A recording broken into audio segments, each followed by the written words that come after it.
top of the morning to you. If you've just woken up, my name is Peter Ndoro. Palace and Leanne are both away today, which is why you're getting me.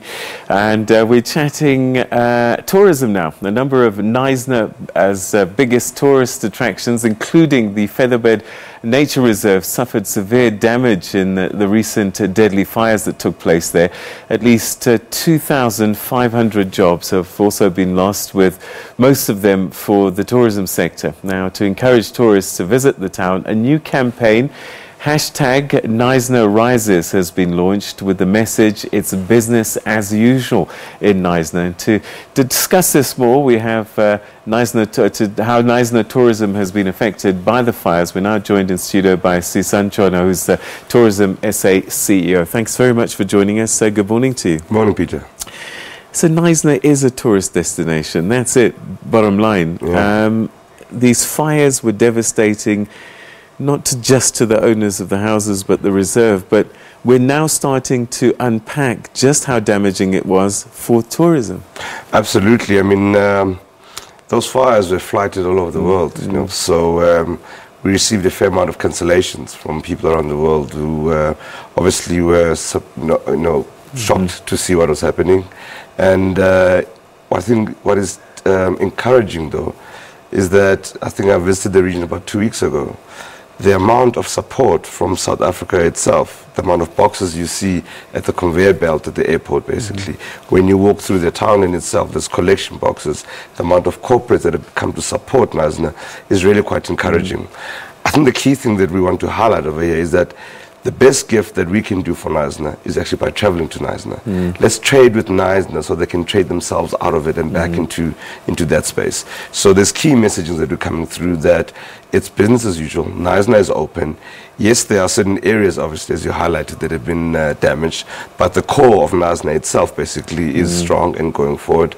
And, Knysna's signature event, which is the Oyster Festival from the 7th of July, is going on. It's the 35th year, and we just want to make sure that we encourage South Africans to travel to Knysna. Even practically, what we're saying to corporate, it's great to give money and stuff, but shift your meetings, shift your conferences, have them in Knysna, so that the trickle-down effect of tourism itself can start to be a bit more sustainable. All right, so things like accommodation is what people will worry about coming to Knysna, particularly for the Oyster Festival. Is that infrastructure still there? Well, the infrastructure is still there, right? And as I said earlier on, we had some damages to a couple of properties. That's the first one. The second part is that we've seen also now the outskirts, the sister cities or towns, I'll put it that way, Sedgefield and Plett, coming on board as well. They've got capacity. But also, more interestingly, driving around our concept of inclusive growth, even in the townships now, more and more establishments are opening up so that we start to showcase Knysna in all of its beauty, basically, and different sides of it from that side. All right, these 2,500 jobs, can they be recovered, do you think? Well, this is what I'm trying to say, is that the more we travel to Knysna, the more we can sustain these jobs, right? And again, I mean, you can give donations, but by traveling, and we're talking basic jobs from the frontline desk to, hospitality space, waiters, etc. We've got to travel to Knysna. I think that's the call that we're making from that regard. And I think the lesson that we've also picked up is that, we've got to balance our tourism business as well, with the right balance between international and domestic. Because when international pulls out, it leaves a gap. And we're trying to get domestic tourism to go, basically, and I think it's one of the things. So, calling all corporates, calling on individuals, let's travel to Knysna. And in fact, when I was there, one of the businessmen made a suggestion: Sisa, get the weatherman to put Knysna temperature on the flight. So maybe that's something SABC can do in terms of just highlighting Knysna itself. So a lot of people, sadly, don't even know where Knysna is. We hear about it from time to time. What does one do in Knysna that will attract me there? Well, two things. I think the first one, I'll encourage people to visit the website, www.visitknysna.co.za, and there you'll get status around accommodation, status around adventures and things you can do within the area.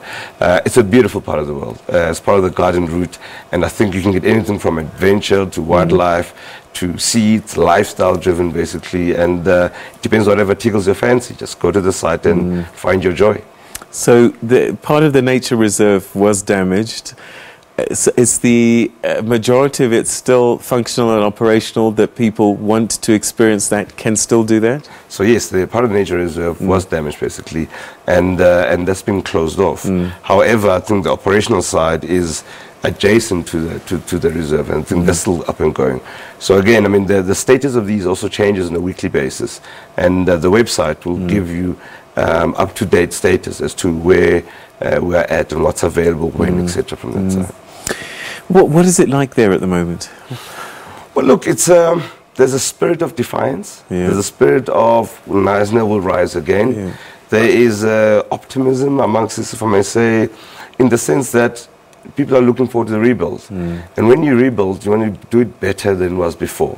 You know, and things like we want to make it greener, right? Ecotourism, accessible in terms of even disabled people, etc. But start to, you know, literally NysnaRising again. I think that's the sense I'm getting from the country, and I mean from the town. And as I say, South Africa is really behind Knysna. It's one of our showcases of tourism, and we're here to support. Hashtag and KnysnaRises. Yeah. Is that getting some traction? Very much so. Yeah. It was trending over the weekend, type thing, basically. And again, it's just about camaraderie. That you know, Knysna will rise again. We will rebuild, and you know, we want to get it not only to where it was at, but to actually go more on above that. How can people, other than going there, support this campaign? Well, again, I mean, we've got to go. That's the first thing. If you can, the first thing you've got to go, because you know, when you trade, it becomes sustainable. You know, it's always that teach a man to fish versus giving them a fish type of scenario, basically. That's one. I think the other one is continue with the donations and the support that's been coming through in that regard. And you know, the rebuild is starting to come through, and look forward to it. Right. So those who don't know about the Oyster Festival, tell us a little bit about it and why it's a go-to event. Oh, wow. I mean, again, it's a signature event of Knysna. It's the Knysna Oyster Festival. And you've got a couple of big corporates like Pick n Pay behind it. There's also marathon that's actually linked to it as well, and also cycle. So go to the website as well, and you'll get all that information. And I think it's different, right? And get people to travel. All right. So the Oyster Festival, you've got to experience it at least once, much like you do the July and so on and so forth. There you go. There you go. It's one of the key events countrywide that kind of have across our calendar. When does it start again? On the 7th of July. All right. Okay. So, bottom line, key message that you want to leave our viewers with? Knysna is open for business. It's not all doom and gloom. Knysna is rebuilding. Right, it's rising again and will come better.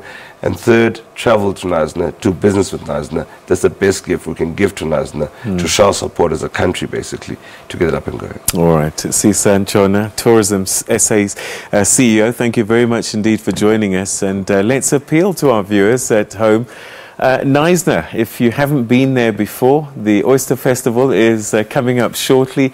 Make sure you're a part of that. And also, if you're a corporate and you were thinking about doing a conference, Knysna is a possible location for you. So it's only us helping them to help themselves that Knysna can rise again. Hashtag KnysnaRises. Go to that hashtag and go to their website as well to see what's available and support them.